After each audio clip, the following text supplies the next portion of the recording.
Hey everyone, today I'm going to walk you through my Archviz post-production process. I'll show you two workflows. I'll use Photoshop for rendered images and I'll use Davinci for animations. Looking at the Blender file, here's how the scene is set up. It's this big room with a big IKEA sofa and some planters. And then it has this big atrium space, just a big glass window to let in a lot of light with some curtains. There's some sort of idea of the entry and how you get in. This one, we're just going to focus on this camera, this view on the left, and it's just a little vignette of the sofa, the plants, and the planters with some backlit sun shining through it. So I used cycles, GPU, rendering, samples. I only used 64, maximum light bounces 12 all around. I also put on simplify just at 2K, texture limit. Then I have tiling on, and I use the AGX view transform for color management. And it's rendered out at 2500 pixels by 1875 pixels. And I just 2 times that, so it gets to 5K. And one note, generally render out my raw files pretty flat and even throughout, because I know that when I go into post, I'm going to add in the contrast and bring out the colors that I want there. So here's what the raw render looks like. Kind of bland and not the best looking yet, but it is a good base layer. And with using Dehancer and some other tweaks, we're going to get it to look much better. So to start, I'm just going to turn this layer into a smart object. I'm going to go into filter and then find Dehancer, and I'm going to start there right away. Definitely looks way better because it adds in some nice contrast and better lighting overall. There are some presets that I generally don't touch because I like to just start out from like a basic film profile and work my way through it like that. And I'm just going to find one that might work. They have a ton of film stocks that corresponds to real life film. And I mean, there's a few that I love. Like I love the Fuji Color Pro 400H. And I do use the Kodak Gold 200 a lot. And that is because I really like warmer temperature images and photos. So those stocks generally do that for me, or like has a good base for it. So I'll apply that, and you can see that it's still like not colorful. It doesn't seem bright.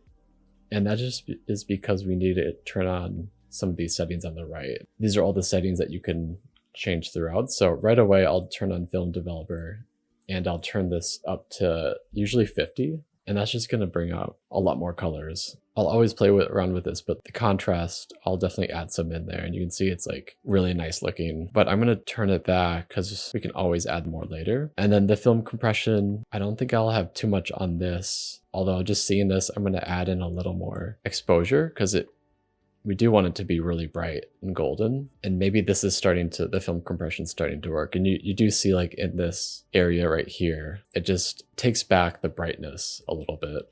And that's kind of all I'll do here. Then in expand, I use it similar to the contrast, but you can just separate the black point and the white point. And it's always, I'm just like slightly changing things and figuring out what looks best. And then I'm going to go into color head. And this is where, similar to like a curve levels, you can change the yellows, magentas, and cyans and everything, and even shadow tones, like a color balance layer in Photoshop. So I will usually play with this a little bit and just see what comes my way. And to the left is more blue tones, and then to the right is warmer tones. And I do want the sofa to be pretty warm, so I'm going to add a little more in the midtones, and even the highlights, I'm going to add some as well. And you can always press spacebar to see where you started from and then where you're at. I will add the film grain because it is really nice. Just break up all the, not destructiveness, but what the denoiser has done in the rendering. And 35mm 50 will be pretty general, like even and not too big.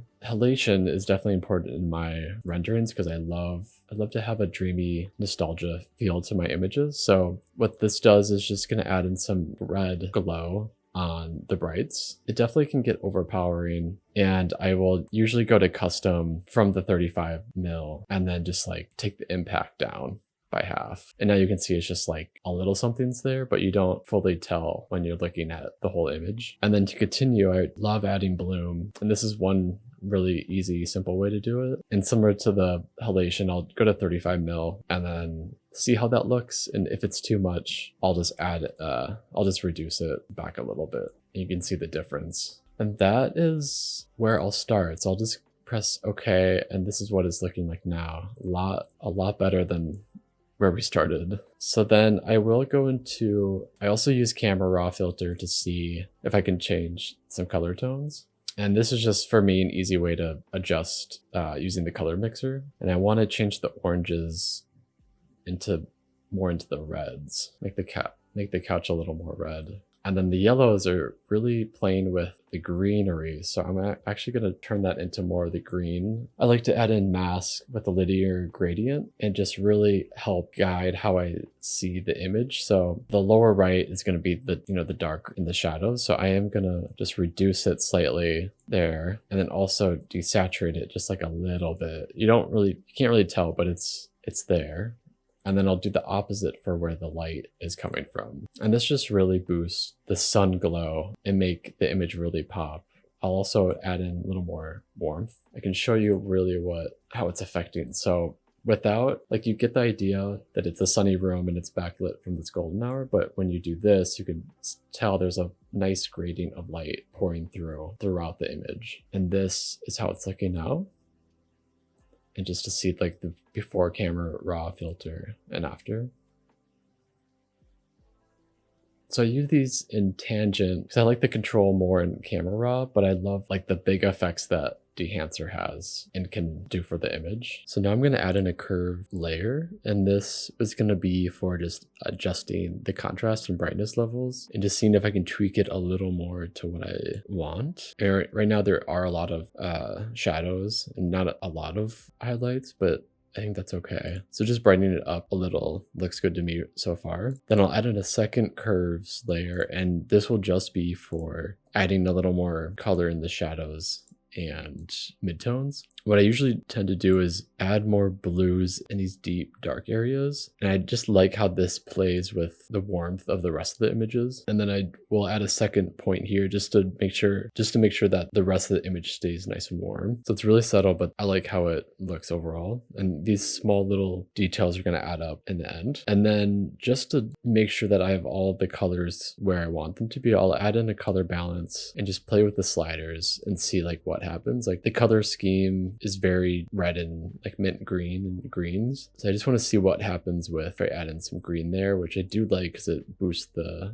plants. This I'll kind of keep the same, and then I do like both. So I think it's at a pretty good spot, somewhere just 0. Highlights, I will warm up a little bit and add a little more magenta in there. For the shadows, I'm gonna add a little more blue, a little magenta too, so it's a little like purpley, and that's looking pretty good for me. I like to add in like very specific areas of shadows to boost them, and then also to boost highlights. So the way I do this is just add a new layer. I'll set it to soft light and at 30%. And then I'll turn on a brush and just turn it down to just pure black. And then I'm just gonna add in a little more darkness in these shadow areas. And then I'm just gonna very specifically find other areas that I think will help deepen the contrast of the image. And then I'll do the same thing, but for the highlights. So soft light, 30%, and then I'll just change this to white, or even like a warm off-white there. And I will just go where the highlights are, definitely where all these glares are coming from. It'll make the image in these spots look brighter. I'll make the brush a little smaller there. So if I turn it off, that's what it looks like. And then with it on, it really boosts everything up. So this is off, and then this is on. So again, similar to the linear gradient from earlier, it's just helping control where your eye is looking and how it's gonna look throughout the image. So to recap, this is where we started from, this raw rendering. We added the Dehancer film to really get the direction from the start of where the image is going to go. Then we used the camera raw filter to fine tune some of those adjustments. And then we use curves just for brightness and like contrast levels. We added another curves for the shadows and adding some more colors. And then we added a color balance to even further adjust those colors. And then finally, it was detailing specific areas of shadow and highlights. And even looking at this now, I feel like I maybe had too many highlights. So I'm going to just like dial it back a little. I like how this is looking, and this is like where I'd kind of end and start exporting everything. So if this is starting to pique your interest, which I hope it is, I have an affiliate link in the description with a 10% discount on any product for Dehancer. They have a plugin for any post-production workflow, along with Photoshop and Davinci. They have options for Premiere, Lightroom, After Effects, Capture One, and more. Go check it out if you think this will be a helpful tool for your workflow. There's also two other features that might come in handy on and off the computer. So one is there is a phone app that you can use on the go, and this is I'll use for just kind of daily photos and also videos on my phone. And there's also this online editor as well, which you can upload any photo, TIFF, PNG, JPEG, and you can add in film preset right away. So just to keep it consistent, I'll find the Kodak Gold. And the lighting does come out different, but you can, there's ways to adjust it in the app. And I'm gonna go for this. Film effects, it's all the same that you go through, but it kind of gives you options. You can see, more cooler tones here than more warmer tones on the other side. And just like before, we gotta make sure to slide the color boost over, and then you start really having the colors pop. I don't see myself using this a lot of times because I do have Photoshop and I'd rather just use that and have a little more control, but this is like a nice and easy option. Next, let's jump into Davinci and show how to do the post-production for animations. This project isn't about Archviz, but is a good example of how I used Dehancer to enhance specific effects. This is for an artist called Communal Blood, and I made some visualizers for their first album release, Foundation. There was a big inspiration from original CD commercials, lots of bloom and bright colors. So that's where Dehancer came in to add in those effects.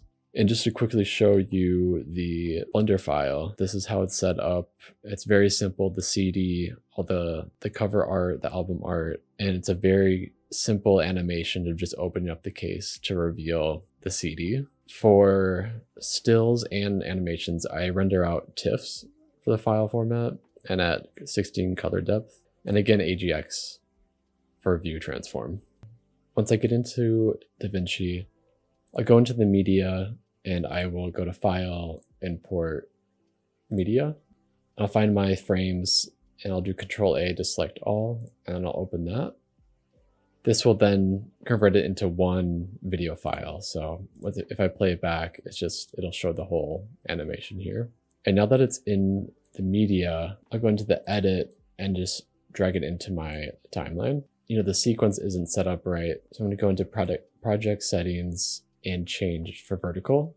And also I will do Ultra HD. And now it's the right vertical format. And next I'll just go into color editing. And I do like how it looks with it, like even the lighting and contrast, but there's definitely more that we can add in to make it pop. I'll keep this one here, and that's gonna just control my curves here and light levels. And then what I'll do is just very simple, just add in Dehancer as the second node. And right away, you start to see the color difference. Just like in Photoshop, we're gonna go find a film stock that we like. And also I'll turn in the film developer right away so we can know what the colors are gonna be. So I'm gonna go with Kodak Aero Color, and I'm gonna start going through the rest. So I'm gonna add in maybe a little more contrast slightly, and then also mess with the film compression. I'm gonna go into bloom and see what it's doing. This I do want a lot of bloom, so I'm gonna actually go into the most intense preset and see what it does, which I do like that. And then I'm gonna add in halation. We want it to be very sparkly and glowy. So with and without.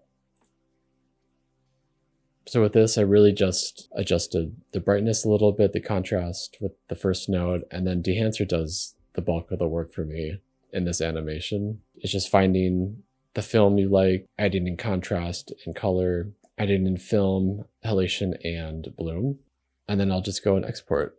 So now for an overview of my higher level thoughts about Dehancer. It has allowed me to do a few key things. The first is to connect my enjoyment of dreamy images with using the halation and bloom features. The second is getting colors I like faster with closely connecting to real-life film stocks and their color science.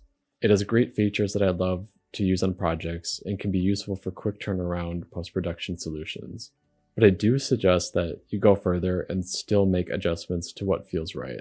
That's why I still add layers after to have full control on contrast levels and color balance in Photoshop. In Davinci and with animations, I'm a little less picky because it's a little more drag and drop because I have a little more simplified process. They are all small tweaks, but they do make a difference for the final product. One note is to check the minimum system requirements. Maybe I need to update my Photoshop or the smart filters make the file heavy, but Dehancer can be slightly laggy at times. You can kind of see it in my Davinci viewport as well. So just understand that your files will get heavier with the extra processing it goes through. I'm always finding new things to try out and it's different per project, but what I've gone through today are the main ingredients in how I think about my tone mapping in post-production to get results that I love. I hope you got to learn something new and can give it a try on your own projects. Thanks to Dehancer for letting me review their products. Thanks for watching and listening.